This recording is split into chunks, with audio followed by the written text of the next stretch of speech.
জাপানে বিভিন্ন দেশ থেকে কিন্তু আপনার ভ্রমণের জন্য পর্যটক আসে। তো বিশেষ করে অন্যান্য দেশের রাশিয়ান, কানাডান, আমেরিকান তারা আসে। তো তাদের দেখলে অনেক সময় পাগল মনে হয়। কারণ কি বিভিন্ন দেশ থেকে যখন আসে তারা কিন্তু বিভিন্ন ধরনের ড্রেস পরে। আর বিশেষ করে শীতের সময় যখন অন্যান্য দেশ থেকে লোকজন আসে তারা কিন্তু বিভিন্ন ধরনের বড় বড় জ্যাকেট পরে থাকে। তো আমিও প্রথম যখন জাপানে আসছি তখন কিন্তু আমিও পরে থাকতাম।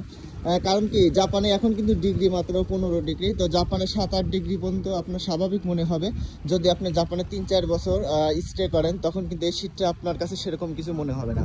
তবে আপনি যখন প্রথম দিকে আসবেন তখন 20 ডিগ্রি, 18 ডিগ্রি এরকম হলেই আপনার কাঁপুনি শুরু হয়ে যাবে। আসলে একটা অভ্যাসের বিষয় আছে। আমাদের দেশে তো এত শীত পড়ে না, যার কারণে কিন্তু আমরা এই অভ্যাসে অভ্যস্ত না।